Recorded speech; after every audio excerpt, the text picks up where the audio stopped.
1 Samuel, Tuhan memanggil Samuel.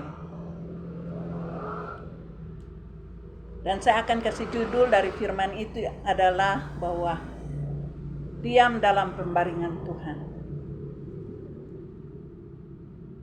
Samuel yang masih muda menjadi pelayan Tuhan di bawah pengawasan Eli. Pada masa itu firman Tuhan jarang penglihatan pun langka. Pada suatu hari Eli sedang membaring di tempat tidurnya. Matanya sudah mulai kabur dan tidak dapat melihat dengan baik. Lampu Allah belum padam. Samuel sedang tidur di dalam rumah Tuhan, tempat tabut Allah. Tuhan memanggil Samuel, "Samuel." Dan ia menjawab, "Ya Bapa." Lalu ia lari menemui Eli dan berkata, "Ini aku, Bapa." "Karena engkau memanggilku." Tetapi Eli berkata, "Aku tidak memanggilmu. Tidurlah kembali." Samuel pun pergi tidur. Kita lanjut di ayat ke-6. Sekali lagi Tuhan memanggil Samuel, "Samuel, bangun dan pergi menemui Eli." Ia berkata, "Ini aku, Bapa, karena engkau memanggilku." Tetapi Eli berkata, "Aku tidak memanggilmu, anakku. Tidurlah kembali." Samuel belum begitu mengenal Tuhan. Firman Tuhan belum dinyatakan kepadanya. Tuhan memanggil Samuel lagi untuk ketiga kalinya. Ia bangun dan pergi menemui Eli. Ia berkata, "Ini aku, Bapa, karena engkau memanggilku." Lalu Eli memanggilku. Lalu Eli mengerti bahwa Tuhanlah yang memanggil anak itu. Sebab itu Eli berkata kepada Samuel, "Pergilah tidur. Jika ia memanggilmu, jawablah, 'Berfirmanlah ya Tuhan,' sebab hambamu ini mendengar." Samuel pergi dan berbaring di tempat tidur. Lalu datanglah Tuhan berdiri di sana dan memanggil seperti yang sudah-sudah, "Samuel, Samuel." Samuel menjawab, "Berfirmanlah, sebab hambamu ini mendengar." Puji nama Tuhan. Inilah firman yang akan saya bagikan ayat 1 sampai dengan ayat 10. Diam dalam pembaringan Tuhan. Waktu itu Samuel ini, ibunya Samuel ini, Hana. Kita lihat bahwa waktu itu Hana ini, jadi Elkana ini punya istri dua. Elkana ini punya istri dua, ialah Hana dan Penina. Waktu Hana ini dengan Penina ini, karena istri Elkana ini dua, Hana ini kan tidak punya keturunan. Sedangkan Penina ini kan punya keturunan. Sehingga si Penina ini sering menghina Hana. Dia sering menghina Hana. Di situ kita lihat bahwa dia sering menghina Hana ini karena dia tidak punya keturunan, sedangkan dia mempunyai keturunan dan keturunannya anak laki-laki. Tentu waktu zaman itu mereka merasa kalau tidak punya keturunan itu merasa kayak tidak ada harga kalau di situ, karena harus ada punya keturunan. Lalu di situ kita lihat bagaimana Hana ini dengan Penina. Tetapi Elkana ini dia sangat sayang kepada Hana. istri yang dia cintai itu adalah Hana, dan dia sangat sayang kepada Hana, sehingga dia sering menangis dia sering menangis karena dari Penina ini sering menghina ini Hana, karena dia tidak punya keturunan, jadi dia sering menghina ini Hana. Lalu suaminya ini dia melihat, Elkana ini dia melihat bahwa kenapa Hana ini sering menangis. Lalu si Elkana ini katakan kepada Penina bahwa, kenapa kamu menangis? Kenapa kamu sedih? Bukankah saya ini lebih berharga daripada anak laki-laki? Saya ini lebih berharga daripada anak laki-laki. Kenapa kamu sedih? Dan di situ kan setiap tahun mereka itu pergi harus bawa persembahan ke Silo. Dan mereka selalu ke sana, dan selalu si Penina ini selalu menghina dia. Karena kalau mereka ke sana, kan Penina yang ada anak, sedangkan Hana tidak punya anak. Jadi sering menghina dia. Lalu tentu kan dia merasa malu. Kenapa sampai Tuhan menutup kandungannya sehingga dia tidak punya anak, sedangkan Penina bisa punya anak. Dan itu dia menangis. Dan pada saat dia menangis, waktu itu Imam Eli ini dia lihat mereka mengadakan seperti perjamuan begitu, lalu mereka duduk makan minum bersama. Lalu karena rasa sakit sekali, karena dia rasa dia selalu dihina dan sering ditolak, akhirnya dia menangis. Lalu si Imam Eli ini dia lihat, kan dia komat kamit dan dia tidak ada suara keluar tapi komat kamit. Lalu Eli bilang begini, sudah, kamu kayaknya mabuk karena anggur. Karena dilihat mulutnya itu komat kamit, jadi dia bilang, kok masih terus saja seperti komat kamit begitu ya. Karena dia bilang mabuk karena anggur. Dia bilang bahwa saya tidak mabuk, saya tidak pernah minum anggur, saya tidak pernah minuman keras. Tapi ini karena sakit hati saya berdoa kepada Tuhan, dan saya ceritakan semua pergumulan saya kepada Tuhan. Dan dia ceritakan semua apa yang dia rasakan itu kepada Tuhan. Dan Imam Eli ini dia selalu perhatikan mulutnya dia. Lalu dia katakan itu kepada Eli bahwa saya tidak mabuk, tapi apa yang ada di dalam hati saya ini saya ceritakan kepada Tuhan. Apa yang saya rasakan dalam hati saya ini saya ceritakan kepada Tuhan, tentang apa yang saat ini saya rasakan. Lalu kata Eli bahwa, ya, pergilah, jadi seperti yang engkau doakan. Dan pada satu saat waktu dia pergi, dan waktu itu dia tidur dengan suaminya dan dia hamil. Waktu mereka pulang, lalu dia tidur dengan suaminya dan dia hamil. Dan anak itu, dia katakan bahwa, Tuhan, kalau seumpamanya anak ini, waktu dia berdoa, anak ini, kalau engkau berikan saya seorang anak, maka anak ini saya akan serahkan kepada Tuhan seumur hidupnya. Dan di saat itu, anak itu,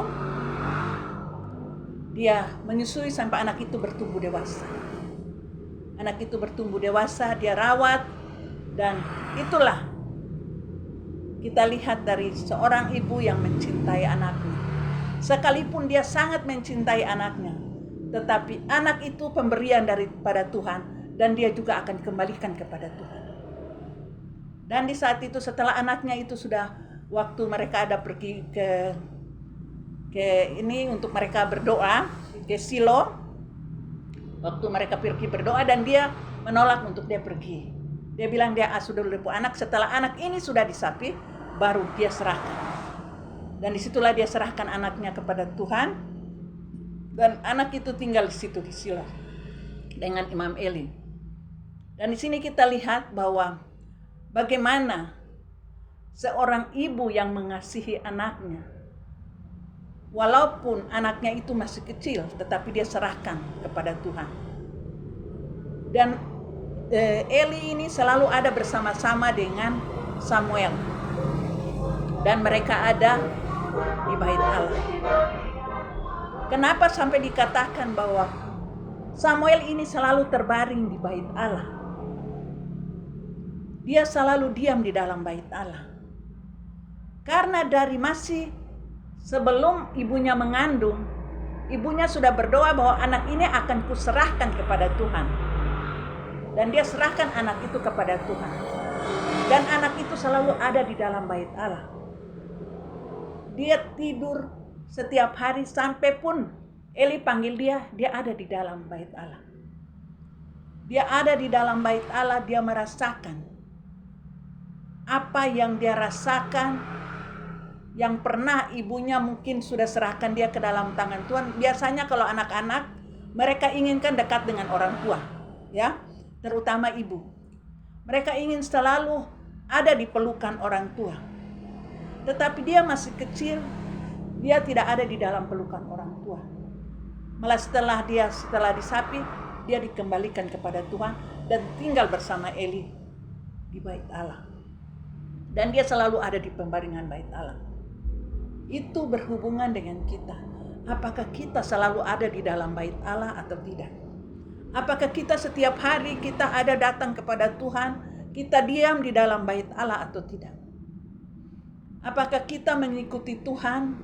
Selama kita mengikuti Tuhan itu, kita ada di dalam bait-Nya atau tidak? Kita ada di dalam hadirat-Nya atau tidak?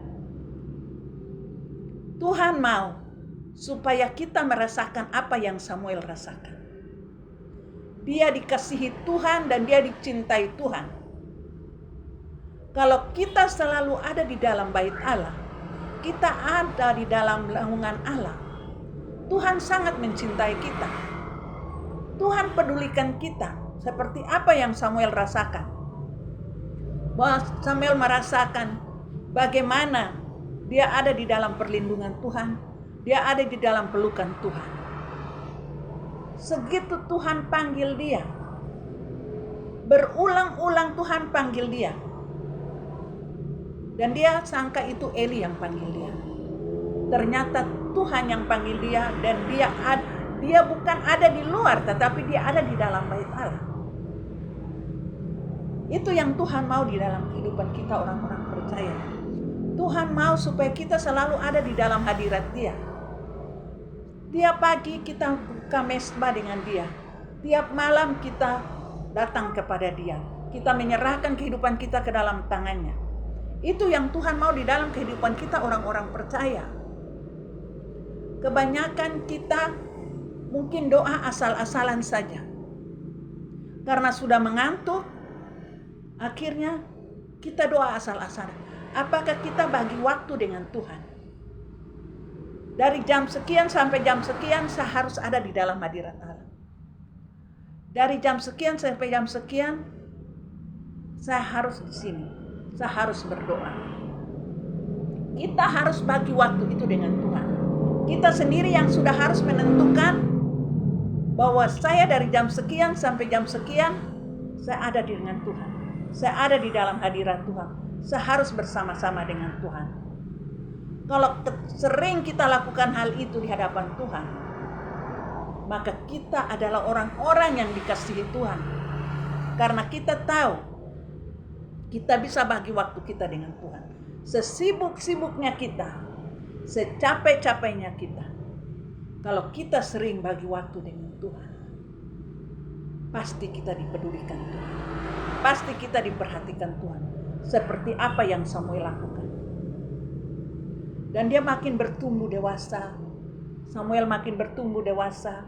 Dan dia makin dikasihi Tuhan.